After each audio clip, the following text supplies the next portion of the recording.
Welcome to studios news. బులెటిన్ల ముందుగా headlines. దేవుడితో పెట్టుకుంటే పరిణామాలు తీవ్రం. లడ్డూ కల్తీపై సీఎం చంద్రబాబు హెచ్చరిక.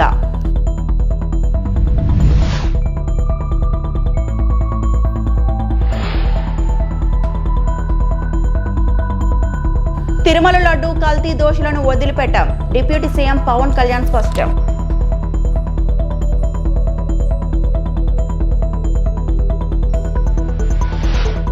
ఎస్ఎఫ్ఐ నాయకులపై దాడి, కిడ్నాప్ కేసు. మోహన్ బాబు అనుచరుల అరెస్టుకు డిమాండ్.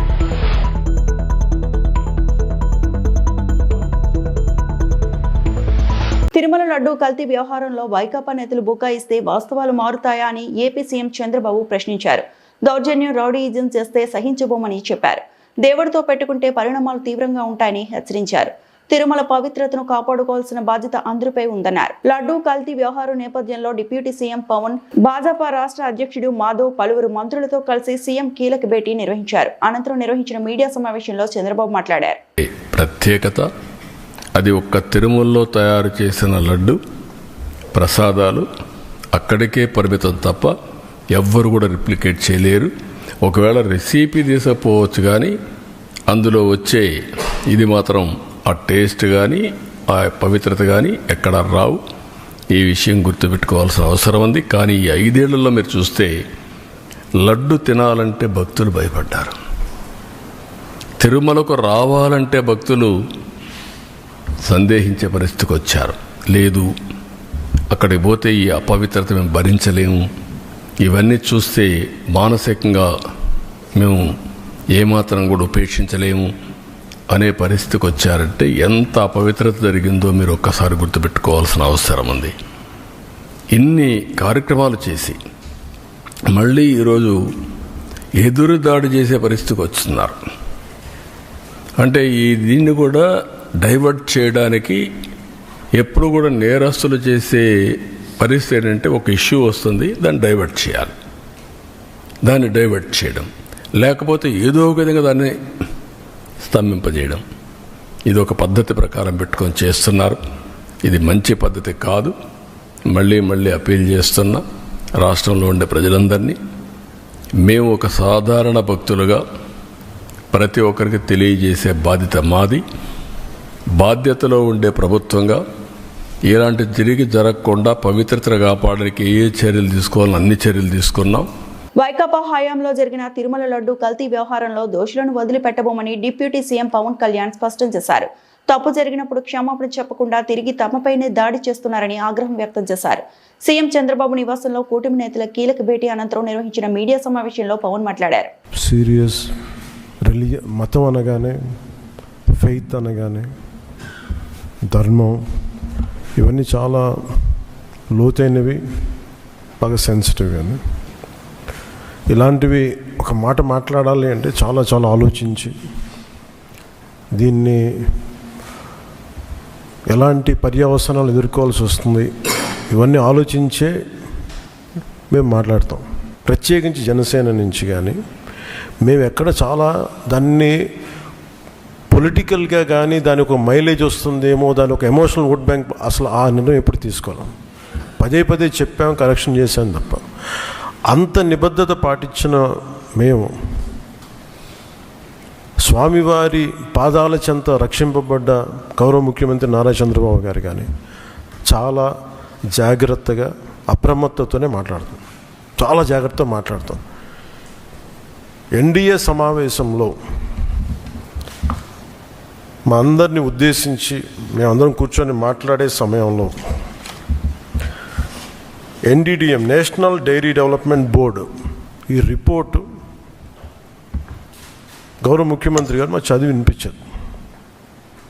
3 రిపోర్ట్స్లో ఒక దాంట్లో వెజిటబుల్ ఆయిల్స్, నెయ్యి లేదు ఇందులో, అంటే ఏ స్థాయికి వీళ్ళు చేశారని చెప్తూ దాంట్లో ఒక రిపోర్ట్లో ఫిష్ ఆయిల్ ఉందనేది, ఇంకో దాంట్లో బీఫ్ టాలో ఉందనేది,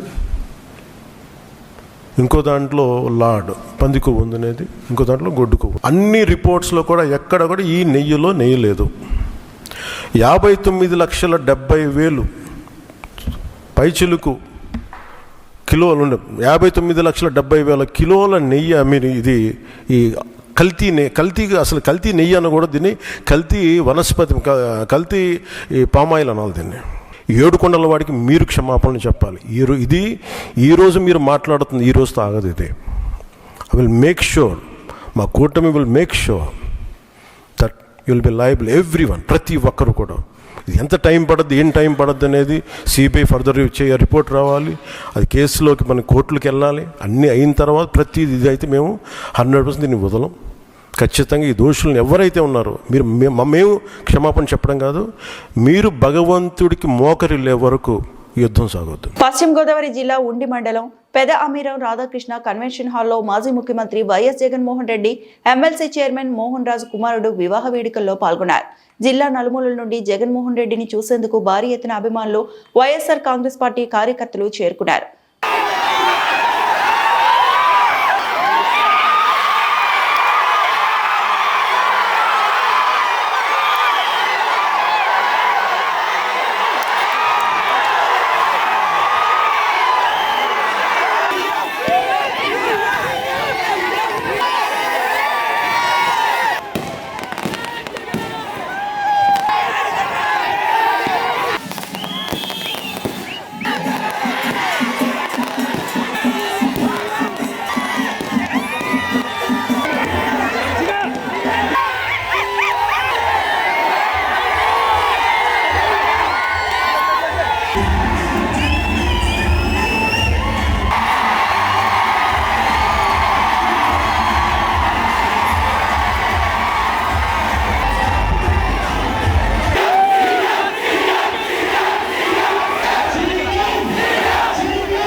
వైసీపీ నాయకులకు బుద్ధి లేదు అంటూ జనసేన పార్టీ రాష్ట్ర కార్యదర్శి తాతంశెట్టి నాగేంద్ర ఘాటు విమర్శలు చేశారు. చిట్వేలు మండలం మీడియా సమావేశంలో ఆయన మాట్లాడుతూ, తిరుమల లడ్డూలో కల్తీ జరిగిందని సిట్ ఇచ్చిన నివేదికను పక్కన పెట్టి జంతువు కొవ్వు కలవలేదని పండగ చేసుకోవడం ఏంటని వైసీపీ నాయకుల పైశాచిక ప్రవర్తనని తప్పుపడ్డారు. ఈ కార్యక్రమంలో చిట్వేలు మండలం జనసేన నాయకులు, కార్యకర్తలు పాల్గొన్నారు. అందరికీ నమస్కారం. ఈరోజు జనసేన పార్టీ చిట్వేలి మండల కార్యాలయంలో చిట్వేలి మండల నాయకులతో కలిసి ఇస్తున్నటువంటి పత్రికా సమావేశం ఏంటంటే, ఏమాత్రం బుద్ధి జ్ఞానం లేని అసలు అరచదువు చదివినటువంటి ఈ వైసీపీ వాళ్ళు రాష్ట్రంలో ఏం జరుగుతుందో తెలుసుకోకుండా లడ్డులో కల్తీ జరగలేదు అని చెప్పి విపరీతంగా ఆనందాలు వ్యక్తం చేస్తూ స్టేట్మెంట్లు ఇస్తున్నారు. మీకు మీ నాయకుడికి తెలుగు రాదు, ఇంగ్లీషు రాదు. అసలు సిట్టు ఏం చెప్పింది? కొద్దిగా పరిజ్ఞానం ఉపయోగించి దాన్ని చూసారా? లడ్డు కల్తీ లేదు అని మా నాయకుడు దాని పూర్తి వివరాలు మీకు సిట్టుకు తీసుకెళ్లి చెబుతూ ఉంటే, కొవ్వు పదార్థాలు కలవలేదంటాన్ని పండగ చేసుకుంటున్నారు. అరే బాబు, తిరుమల లడ్డు నెయ్యితో చేస్తారా? అసలు నెయ్యే లేదు, పామాయిలు. 80% పామ్ ఆయిల్ మిగతా రసాయనాలు కలిపి చేసినారు. ఏ విధంగా చెప్తే మీకు అర్థమవుతుంది? ఆయన ఎవరో బైరెడ్డి రాజశేఖర రెడ్డి చెప్తాడు, జగన్మోహన్ రెడ్డి అసలు మా రెడ్డే కాదు అని. ఇంకేం చెప్పాలి మేము? జగన్మోహన్ రెడ్డి మా రెడ్డే కాదు అంటాడు. అట్లే ఆయన చెప్పినట్టే జగన్మోహన్ రెడ్డి మా రెడ్డే కాదని చెప్పినట్టే ప్రపంచమంతా భక్తుల మనోభావాలు తిని మీ ప్రభుత్వంలో అది లడ్డే కాదన్నారు. జగన్మోహన్ రెడ్డి గవర్నమెంట్లో ఆయన చెప్పినట్టు జగన్మోహన్ రెడ్డి రెడ్డే కాదు, తిరుమల లడ్డు అపవిత్రమైన ఆ లడ్డు మీ గవర్నమెంట్లో లడ్డే కాదు అని ప్రజలు చెప్తున్నారు. బుద్ధి తెచ్చుకొని ఇంగితం తెచ్చుకొని మాట్లాడండి. క్లీన్ చిట్ ఇచ్చేసిందంట. దానికి ఈ సంబరం వీళ్ళకి మళ్ళీ చంద్రబాబు నాయుడు గారు, పవన్ కళ్యాణ్ గారు 24/7 ప్రజల సంక్షేమం, ప్రజల అభివృద్ధి కోసం పాటుపడుతున్నటువంటి వీళ్ళకి క్షమాపణ చెప్పాలంట ఈ చక్కదనానికి. మళ్ళీ తర్వాత ఈ వైసీపీ ఆయన మళ్ళీ ఇప్పుడు నేను ఒక మాట చెప్తున్నా, అధికారంలో ఉన్నప్పుడు జగన్మోహన్ రెడ్డి నరరూప రాక్షసుడు మాదిరి ప్రవర్తించినాడు. ఇప్పుడు అధికారం పోయినాక ప్రతిపక్ష పార్టీలో ఉంటూ అమాయకుడు మాదిరి మాట్లాడుతున్నాడు. మొత్తానికి సైకో ఈ లెవెన్ మోహన్ రెడ్డి. నేను ఎందుకు సైకో అంటున్నానంటే అక్కడ తిట్టిన తిట్లు పెద్ద తిట్లు కాదంట, అంబటి తిట్టింది. మరి ఎలా తిట్టాలండి అంటే అతనికే సరిపోలేదండి. ఇతనికి ఏ స్థాయిలో తిట్ల మీద అవగాహన ఉందో, ఎంత దిగజారి మాట్లాడుతున్నాడో ఒకసారి అర్థం చేసుకోండి. దానికి తోడు మళ్ళీ వీళ్ళు పాపం ఆ చిన్న ఫ్లెక్సీని తప్పుగా కడితే, అవునండి వాస్తవాలను అక్కడ ఉన్నటువంటి ఫ్లెక్సీ ఒకటి కట్టారు.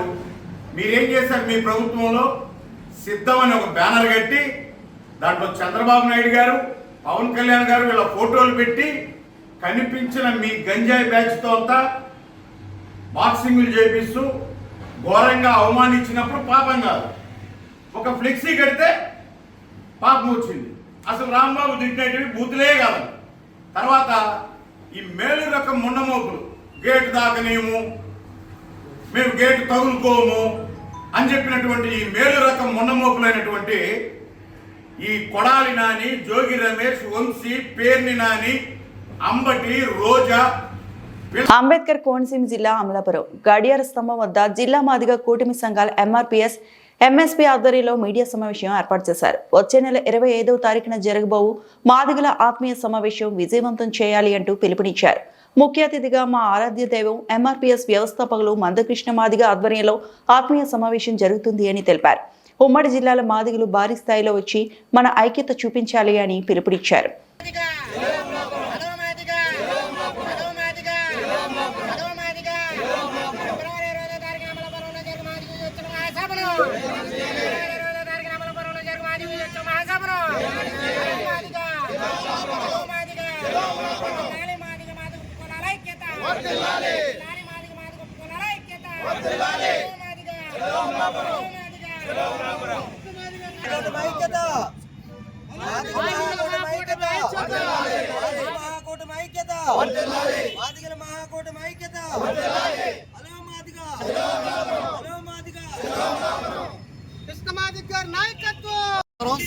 నా పేరు ఆకుమట్టి ఆశీర్వాద మాదిగ. నేను కోనసీమ మాదిగల మహాకూటమి చైర్మన్ గా ఉన్నాను. అయితే 75 సంవత్సరాల నుంచి ఈ జిల్లాలో మాదిగలకు రాజకీయంగా చాలా అన్యాయం జరుగుతుంది. ఈ అన్యాయాన్ని అరికట్టాలి. ఇప్పటికైనా రేపు 25వ తారీఖున మాదిగల ఆత్మదైవం మందకృష్ణ మాదిగ నాయకత్వంలో జరుగు విజయోత్సవ సభ, అలాగే మాదిగల రాజకీయ ప్రాధాన్యత కోసం అన్నగారి చేత మేము మాట్లాడిస్తాం. ఎందుచేతనంటే ఈ జిల్లాలో 3 ఎమ్మెల్యే, 1 ఎంపీ, జిల్లా చైర్మన్ అన్ని 75 సంవత్సరాల నుంచి రిజర్వేషన్ అవుతుంది. ఎస్సీలో ఒకే కులం అనిపిస్తుందో ఇది చాలా తీవ్రమైనటువంటి దుర్ఘటనను కూడా మేము ఈ సందర్భంగా ఖండిస్తున్నాం. ప్రతి మాదిగా అమలాపురం స్తంభింపజేసి 25వ తేదీన మన యొక్క అమలాపురాన్ని ఉప్పిడిలో వచ్చి మన ఆరాధ్య దైవ కృష్ణ మాదిగ నాయకత్వంలో మనమందరం కూడా ఈ యొక్క మాదిగ సత్తా నిరూపించి, మాదిగ ఐక్యత నిరూపించి, మాదిగలు లేరు అంటున్నటువంటి మనుషులకి పళ్ళు తెరిచే విధంగా మన యొక్క ఉనికిని చాటుకోవాలని మీ అందరూ మనం చేస్తున్నాను. అదే సందర్భంలో వర్గీకరణ సాధించాం, అది విజయం పొందాం. ఇప్పుడు ఈ జిల్లాలో రాజకీయంగా కూడా మనం ఖచ్చితంగా విజయం సాధించాలని మీ అందరూ మనస్ఫూర్తిగా తెలియజేసుకుంటూ సెలవు తీసుకుంటున్నాను. జై కృష్ణ మాదిగ, జై దండోరా, జై మహాకూట. రమేష్ మాదిగ, అమలాపురం ఎంఆర్పిఎస్ నియోజకవర్గ ఇన్ఛార్జిగా పనిచేస్తున్నాను. ఈరోజు ఈ యొక్క సమీక్ష సమావేశం ముఖ్య ఉద్దేశం డాక్టర్ బిఆర్ అంబేద్కర్ కోనసీమ జిల్లాలో మాదిగలు రాజకీయంగా వెనకబడుతున్నారు, తొక్కబడుతున్నారు. రాజకీయంగా మాదిగలను ఏ పార్టీలు కూడా గుర్తించట్లేదు. మాదిగలు అనేక విధాలుగా సంక్షోభాలకి గురవుతున్నారని మాదిగల పితామహుడైనటువంటి పద్మశ్రీ మందాకృష్ణ మాదిగ అన్నగారి దగ్గర మాదిగలు అందరూ కూడా కోనసీమ జిల్లాలో మహాకూటమి కట్టి అన్నగారి దగ్గర విన్నవించుకోవడం జరిగింది. ఏదైతే ఈ మాదిగ మహాకూటమి కట్టి కోనసీమ జిల్లా మాదిగలందరూ కూడా పద్మశ్రీ మందాకృష్ణ మాదిగ గారి దగ్గర కోనసీమ సమస్యలన్నీ వివరించడం జరిగింది. అందుకు కారణంగా ఈ నెల 25వ తారీఖున డాక్టర్ బిఆర్ అంబేద్కర్ కోనసీమ జిల్లాలో అమలాపురం నడిబొడ్డున యావత్ భారత మాదిగ జాతి గర్వించేదగ్గ విషయంగా అంబేద్కర్ కోనసీమ జిల్లాలో మాదిగల విజయోత్సవ సభ, రాజకీయ సభ నిర్వహించడం జరుగుతుంది. ఈ సభకు మాదిగలు కోనసీమ జిల్లాలో అనేక గ్రామాల నుండి సినీ నటుడు మోహన్ బాబు అనుచరులుగా పేర్కొంటూ ఎస్ఎఫ్ఐ నాయకులపై కిడ్నాప్ దాడి చేసిన వారిని అరెస్టు చేయాలని ఎస్ఎఫ్ఐ సిఐటియు ఆధ్వర్యంలో రైల్వే కోడూరులో నిరసన కార్యక్రమం చేపట్టారు. గురువారం టోల్ గేట్ గాంధీ విగ్రహం వద్ద ధర్నా నిర్వహించి దాడులకు పాల్పడిన ప్రైవేటు గుండాలను తక్షణమే అరెస్టు చేయాలని డిమాండ్ చేశారు. సిఐటియు రాష్ట్ర కౌన్సిల్ సభ్యులు చంద్రశేఖర్, ఎస్ఎఫ్ఐ జిల్లా ఉపాధ్యక్షులు ఎస్ లతీఫ్ మాట్లాడుతూ కలెక్టర్ కార్యాలయం వద్ద ధర్నాకు వెళ్తున్న ఎస్ఎఫ్ఐ నాయకులు అక్బర్ వినోద్లపై దాడి చేసి కిడ్నాప్ చేశారని ఆరోపించారు. విద్యార్థి నాయకులకు రక్షణ కల్పించాలని, దాడులకు పాల్పడిన వారిపై కఠిన చర్యలు తీసుకోవాలని ప్రభుత్వాన్ని కోరారు. అనంతరం దిష్టిబొమ్మలు దగ్ధం చేసి నిరసన వ్యక్తం చేశారు.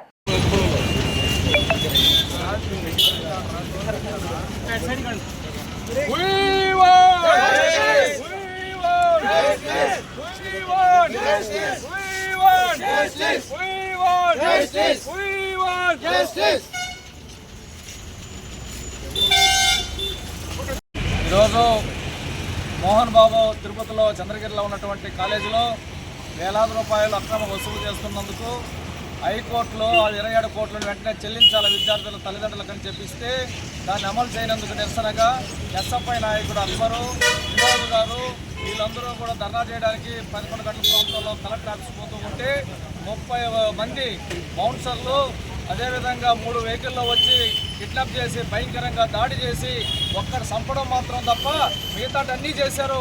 అంత దుర్మార్గంగా వ్యవహరించినటువంటి మోహన్ బాబు అదేవిధంగా వారి కుమారుడు వీళ్ళు కోత్పలంతా ఇన్ని చేశారు. వెంటనే వాళ్ళను ఎస్పీ గారి జోక్యంతో వాళ్ళు తీసుకురావడం జరిగింది. అయితే చాలా తీవ్రంగా దాడి చేసినటువంటి వాళ్ళపైన వెంటనే క్రిమినల్ కేసులు నమోదు చేశారు. వెంటనే వాళ్ళని అరెస్ట్ చేయాలని చెప్పని ఈ సందర్భంగా డిమాండ్ చేస్తున్నాం. దీన్ని సిఐటిగా గాను ఎస్ఎఫ్ఐ విద్యార్థి సంఘాన్ని తీవ్రంగా. ఈ వార్తలు ఇంతటితో సమాప్తం.